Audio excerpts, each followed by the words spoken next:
دفعہ گیا تو مجھ سے فرمانے لگے کہ میرے سارے کے سارے طالب علم استاد جمع ہو کے آ گئے کہ ہمارے جو ہے وہ ہمارے راشن نہیں، کھانا پینا کچھ نہیں، تنخواہیں نہیں ملی، سب چیز ختم ہو چکی ہے، تو اب ہمیں اجازت دے دیں، آپ کے پاس تو ہے نہیں۔ اچھا فرمایا مجھے چند دن دے دو، جتنے اور دن صبر کر لیا، چند دن مجھے دے دو۔ تو فرمایا پھر بیٹھ گئے مصلی، اور جو سورۃ فاتحہ پڑھی نا جب آتے تھے نا، ایاک نعبد و ایاک نستعین، اس کو جو وجدانی کیفیت کے ساتھ دل کی گہرائیوں اندر کے درد کے ساتھ پکارتے تھے، اتنا درد، اتنا غم، اتنا درد، اتنا غم جو پکارتے تھے کہ ایسے محسوس ہوتا تھا کہ زمین ساری کی ساری ہل رہی اور ہر طرف ایک نظام چل رہا ہے۔ اور جب پھر اس صورت کو پورا کرتے تھے، پھر سورۃ فاتحہ پڑھتے تھے، اور جب پہنچتے تھے ایاک نعبد و ایاک نستعین، پھر ایسے ہی جو ہے اس کو دہراتے تھے۔ پر بات یہ ہے وہ دعا پڑھتے نہیں تھے، مانگتے تھے۔ ایک ہے دعاؤں کا پڑھنا، ایک ہے دعاؤں کا مانگنا۔ وہ دعا پڑھتے نہیں تھے، مانگتے تھے، اور اللہ مانگنے والے کو دیتا بھی ہے، اللہ مانگنے والے کو عطا بھی کرتا ہے، اور اللہ کی رحمت مانگنے والے کے ساتھ سدا رہتی ہے، ہمیشہ رہتی۔ وہ دعا پڑھتے نہیں تھے، مانگتے تھے۔ بس کہا کہ ایسے مانگے، ایسا مانگا، ایسا مانگا کہ اللہ پاک کو ترس آیا۔ چند ہی دنوں میں فرمایا اللہ نے دکھایا کہ یہ دیگ ہے سونے کی بھری ہوئی ہے، اور میں نے آپ کے حوالے کر دی، اور تھوڑا سی ایسی جگہ ہٹائی تو وہ دیگ نکل آئی۔ تو فرمایا پھر مٹھیاں سونے کی بھر بھر کے دیتے تھے، اور کہتے تھے اس کو حسب ضرورت خرچ کرنا، خیال کرنا، کہیں فضول خرچی نہ کرنا، اسراف نہ کرنا، اللہ کے خزانے ہیں اور برکت والے ہیں، کہ اللہ ناراض ہو کے چھین نہ لے، کہ اللہ ناراض ہو کے چھین نہ لے۔ مجھے ایک صاحب کہنے لگے کوئی ایسا عمل بتائیں، کوئی ایسا عمل بتائیں کہ میں چاہتا ہوں میری 7 نسلوں میں رزق ختم نہ ہو، جو مہنگائی اور حالات اور پریشانیاں میں دیکھ رہا ہوں، کوئی ہے عمل؟ میں کہا بالکل ہے۔ میں نے کہا روزانہ 40 منٹ بیٹھ، 40 منٹ صبح دوپہر شام، جو تیری تنہائی کا وقت ہو، کہ یا اللہ دنیا میں ایسی جگہ کوئی کہیں ہوتی، اکیلے بیٹھے رہتے یاد تیری دل نشی ہوتی، اکیلے بیٹھے رہتے یاد تیری دل نشی ہوتی۔ 40 منٹ کوئی ایسا بیٹھ 40 منٹ اس انداز سے مصلی پہ، کہیں بستر میں، کہیں ایسی جگہ جہاں سوئے نہیں، اور بس صرف ایک بار سورۃ فاتحہ پڑھ، اور اس کے بعد ایاک نعبد و ایاک نستعین کو دوہرا۔ جاگ رہے ہیں، دیکھتے رہیں، مجھے دیکھتے رہیں، میں آپ کو دیکھتا رہوں۔ آپ اللہ کے اور اس کے حبیب کے مہمان ہیں، آپ کو دیکھنا بھی ثواب ہے، آپ کو دیکھنا بھی ثواب ہے۔ تو میں نے اس سے عرض کیا کہ بس اس کو وجدان سے پڑھا، ایسے پڑھ کے رونگٹے کھڑے ہو جائیں، آنسو بہنے لگ جائیں، دل کے اندر کا درد اور دل کا اندر کا غم، اور اللہ کے سامنے حاضری، استحضار، اور یہ کیفیتیں تیری ہوں کہ بس اس کے علاوہ کوئی مجھے یاد نہ رہے۔ اس درد سے پڑھا 40 منٹ۔ 40 کی عدد کے ساتھ کائنات کے رازوں کا بڑا تعلق ہے۔ 40 کا جو عدد ہوتا ہے، بس 40 کے عدد کے ساتھ پڑھ، اور بہت توجہ سے پڑھ، اور بہت دھیان سے پڑھ، بہت توجہ سے روز پڑھ۔ مجھ سے کہنے لگا کتنے دن پڑھوں؟ تو میں نے اس سے کہا مجھ سے یہ دن نہ پوچھ، تیرا دل خود بولے گا۔ پھر فیصلے ہو گئے ہیں، بس ختم، دل خود بولے گا۔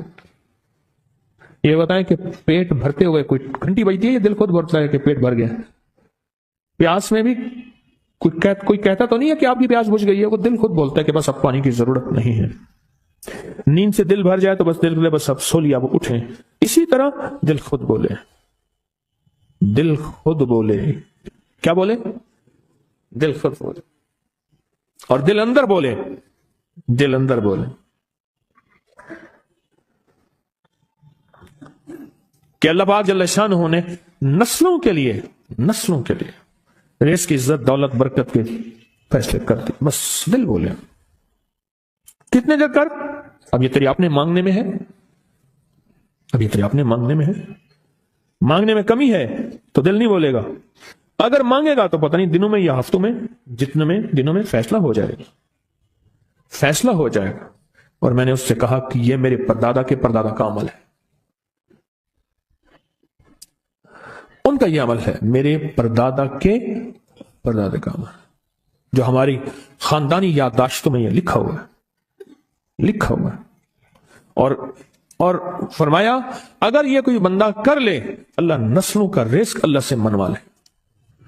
اور میں نے اس سے کہا خیال کرنا، رزق کے روحانی ساتھ منوانا، رزق کے روحانی ساتھ منوانا، رزق کے روحانی ساتھ منوانا، ورنہ دولت مال چیزیں مل جائے گی جس کے بارے میں کہا جاتا ہے کہ بعض بندے ایسے ہوتے ہیں اللہ پاک ان سے لقمے نہیں چھینتا، سجدے چھین لیتا ہے۔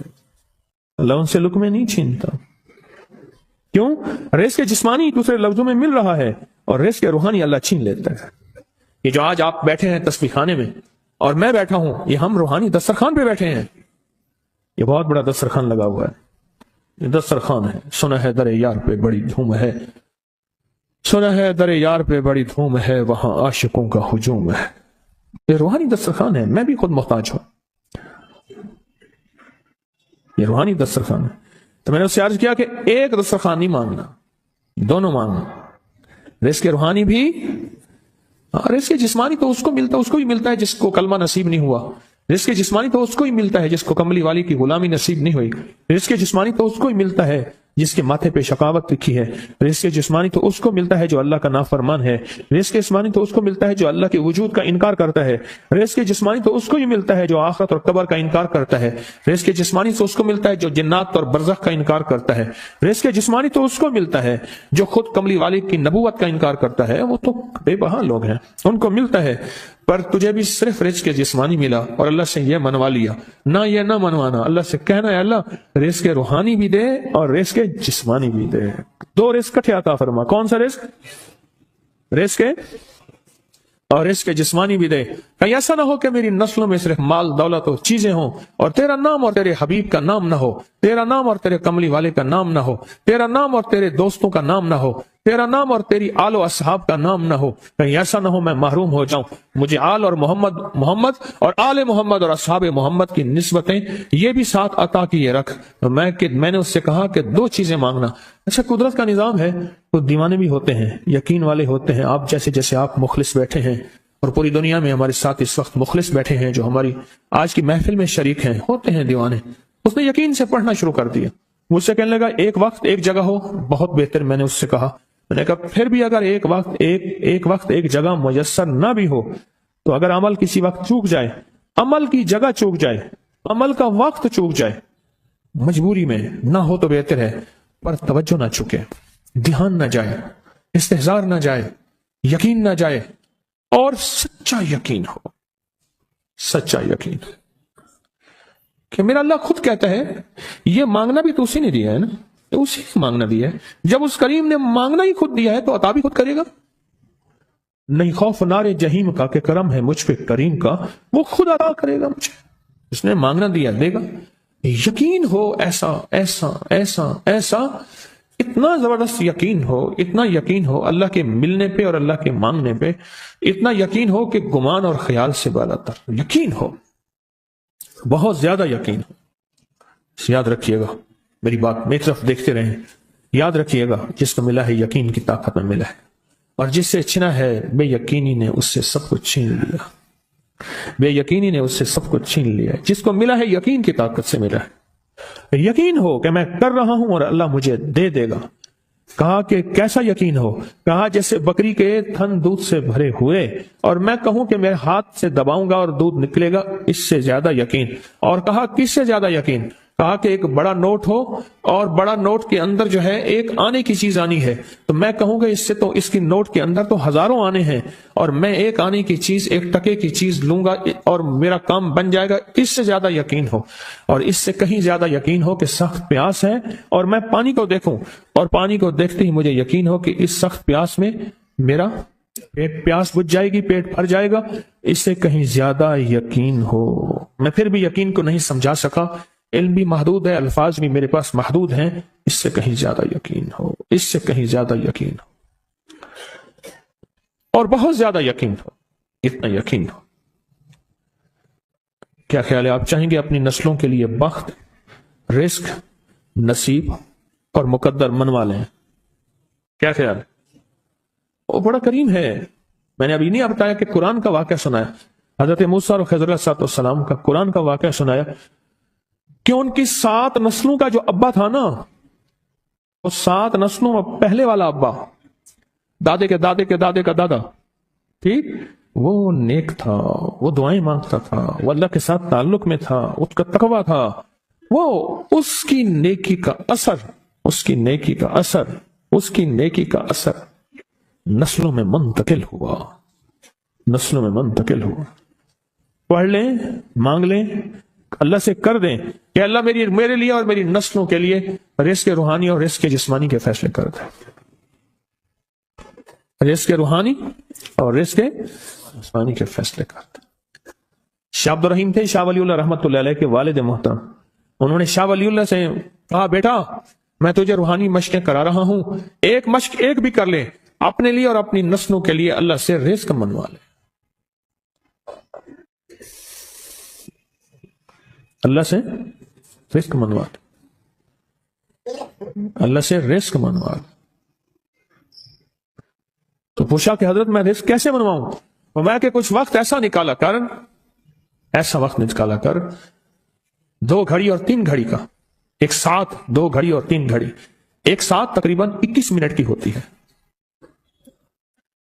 تقریباً 21 منٹ کی، 2 ساتیں مل جائیں تو 40 منٹ بنتے ہیں، تو ایک ساتھ 2 ساتھ 3 ساتھ کی گھڑی میں کہ بیٹھ کے نا سورت فاتحہ اور اس میں ایاک نعبد و ایاک نستعین کا تکرار اور استحضار کیا کر، اور ایسا کیا کر تیری آنسوں بہیں، تیرا دل روئے، تیری آنکھیں روئیں، تیرے رونگٹے کھڑے ہوں اور رواں رواں، اور اس کے اندر سے تیرا پل پل، تیرا من، تیرا جذبہ، تیری سوچیں بولیں، کیا بولے؟ ایاک نعبد و ایاک نستعین۔ تو ایک میلہ تھا اللہ کے نیک بندوں کا، تو اس میں 70 اولیاء جمع ہوئے، 70 اولیاء جمع ہوئے۔ ہر اللہ کے ولی نے کہا کہ آپ کوئی ایسا وظیفہ بتائیں، ایسی تسبیح بتائیں، ایسا ذکر بتائیں جو اللہ کے عرش کو ہلائے اور جو اللہ کی ذات کو متوجہ کر دے، جو اللہ کے تعلق کو نصیب کر دے، کوئی ایسا ذکر، کوئی ایسی تسبیح بتائیں۔ فرمایا سب نے بتایا کہ سورت فاتحہ ہے، اور اب سب سے پوچھا سورت فاتحہ میں کوئی ایسا جز بتائیں جو سورت فاتحہ کا دل ہو۔ سورت یاسین قرآن کا دل، لیکن سورت یاسین کا دل سلام قولا من رب الرحیم۔ ہر سورت کے اندر اللہ پاک نے کچھ نعمتیں، کچھ نقطے رکھے ہیں، تو فرمایا سورت فاتحہ کا دل، تو میلے میں جتنے بھی اولیاء 70 بیٹھے تھے سب نے کہا کہ اگر سورت فاتحہ کا دل پانا ہے تو وہ صرف کیا ہے؟ ایاک نعبد و ایاک نستعین۔ اس کا مفہوم عام سادہ سے یہ ہے کہ مولا غلامی تیری، در کسی اور کا۔ جب غلام تیرے ہیں، منگتے تیرے ہیں، بھکاری تیرے ہیں، محتاج تیرے ہیں، پھر در بھی تیرا ہے، پھر در بھی تیرا ہے، اور کسی کا در مولا نہیں ہے، پھر در بھی تیرا ہے۔ تیرے در کے ہم محتاج، تیرے بر کے ہم غلام ہیں۔ تو میں نے اس سے کہا کہ یہ وظیفہ کر، سارا دن پڑھی یا کنا بدو، اور کام بھی کرتا رہے، وضو بے وضو چلتا بھی رہے، یہ پڑھتا بھی رہے، پڑھتا بھی رہے، پڑھتا بھی رہے، چند دن چند ہفتے یہ عمل کر، بس رات سوتے ہوئے سورت فاتحہ پوری کر 40ویں، اور پھر درود پاک پڑھتے پڑھتے سو جا۔ 70 اولیاء نے فرمایا کہ جو بندہ یہ وظیفہ پڑھے گا اللہ کا عرش ہل جاتا ہے، اور فرشتوں میں کوہرام مچ جاتا ہے، اور فرشتوں میں اللہ کے بارگاہ میں فریادیں ہوتی ہیں کہ یا اللہ یہ بندہ ہے اور اس نے یہ عمل کیا ہے، یہ وظیفہ کیا ہے، اور ابھی تک اس کی دعا قبول نہیں ہوئی، اس نے یہ مانگا ہے ابھی تک دعا قبول نہیں ہوئی، فرشتوں میں یہ کوہرام مچ جاتا ہے۔ ایک اللہ کے دوست تھے، سوتے سوتے ایک دم اٹھ بیٹھے، اٹھنے کے بعد وجدانی کیفیت کے ساتھ جو ہے یہ وظیفہ پڑھنے لگے۔ تو کسی نے پوچھا کہ حضرت کیا ہوا؟ فرمایا میں نے دیکھا کہ اللہ کے عرش کے نیچے جنتی ہیں اور وہ ٹہل رہے ہیں،